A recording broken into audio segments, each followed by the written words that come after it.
Section 13 of Transfer and Property Act. Transfer for the benefit of unborn person. This Section 13 is an exception to Section 5.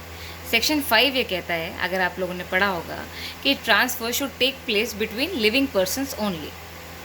Unborn person is not a living person. Still, a transfer can be valid in favor of unborn person. How?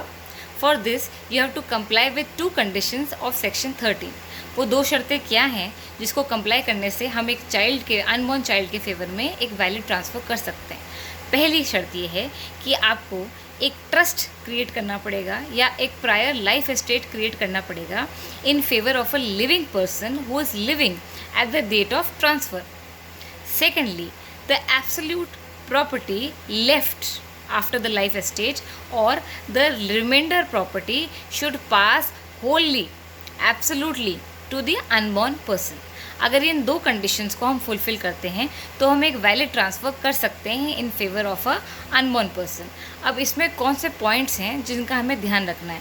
सबसे पहला point ये है कि there can be no direct transfer to an unborn, यानी if A passes property to the unborn B, ऐसा transfer कैसा रहेगा? ऐसा ट्रांसफ़र void in nature रहेगा. ठीक है, तो इसकी डिफेक्ट दूर करने के लिए क्या करना पड़ेगा हमें? इसका डिफेक्ट दूर करने के लिए क्या करना है? पहले एक लाइफ एस्टेट क्रिएट करना है in favour of a living person. A transfer the life estate to B and then to the unborn of B. यहाँ हमारा ट्रांसफ़र कम्प्लीटली वैलिड हो गया. सेकेंड चीज़ आपको ये ध्यान रखनी है कि जहाँ पे आप एक प्रायर लाइफ एस्टेट क्रिएट कर रहे हो, वो प्रायर लाइफ एस्टेट में जो एस्टेट होल्डर है उसको मिलते हैं only the rights to enjoy and only to rights to possess the property. उसके पास टाइटल डीड्स नहीं होते, उसके पास ओनरशिप नहीं होती इस प्रॉपर्टी की.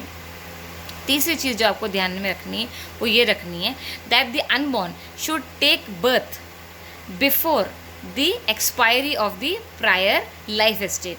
मतलब अगर हम ये बोलते हैं कि 1 जनवरी 2021 को लाइफ एस्टेट एक्सपायर हुई तो उसके एक दिन पहले जो है आपका अनबॉर्न को बर्थ ले लेना चाहिए.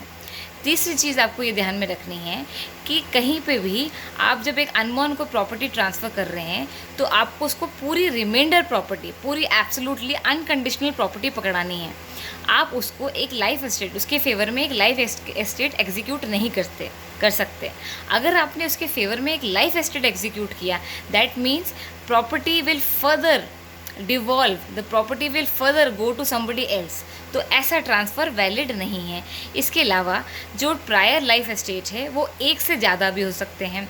इसके अलावा जो प्रॉपर्टी जो मैंने आपको बताया अभी कि जैसे ही आपका अनबॉर्न बर्थ लेता है तो property will vest in the unborn. इसका मतलब ये है कि उस प्रॉपर्टी के ओनरशिप और उस प्रॉपर्टी की टाइटल जो है वो बच्चे के अंदर पास ऑन हो जाती है. और इन केस अगर वो बच्चा आगे जाके मर जाता है तो जो प्रॉपर्टी है उसकी टाइटल्स और उसकी ओनरशिप जो है वो बच्चे के लीगल हेयर के पास जाएगी, ना कि रिवर्ट बैक करेगी.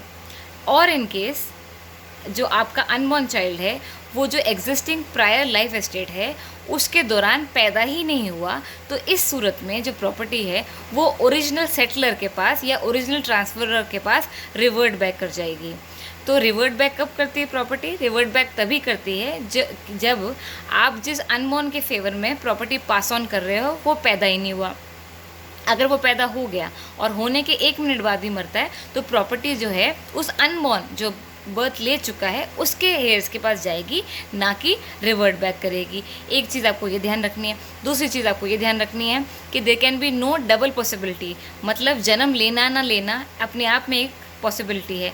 उसके बाद अगर आप कहते हो to the issues of unborn को भी प्रॉपर्टी जाए, आपने एक ऐसा सेटलमेंट किया जिसमें आप प्रॉपर्टी दे रहे हो, एक प्रायर लाइफ एस्टेट क्रिएट कर रहे हो in favour of A, then after that to the son unborn of A, ठीक है, and then to the son of that unborn. तो ऐसा जो है transfer is not possible in law. This is also called the doctrine of double possibility.